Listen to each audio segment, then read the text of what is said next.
The following video contains graphic wild animal processing content. Viewer discretion is advised. Hi, I'm Jeren Beck, Outdoor Skills Specialist with the Ohio Division of Wildlife in Northwest Ohio. In today's video, I'm going to show you how I process frogs.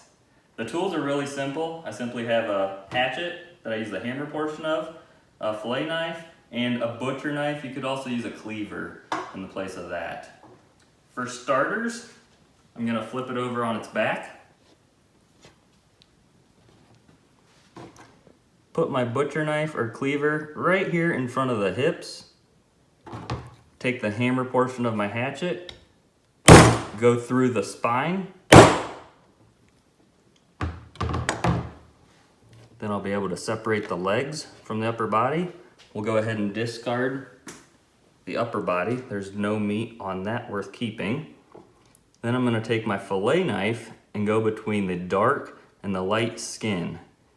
I just want to go right under the skin and go down to about the knee. At this point, it's like taking off a pair of pants. We're going to try to keep it all in one piece while pulling it down, holding onto the hips, and once it starts coming, it just goes all the way down to the toes. The fresher the frogs are, the easier it skins.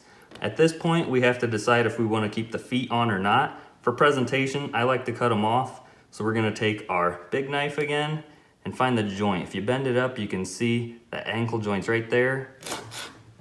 One quick cut. Same with the other side. And there's our frog legs. I like to keep them together, not cutting them in the center. Some people prefer to do that. At this point, we would rinse them off and put them in a tub of water overnight with a little bit of salt in there.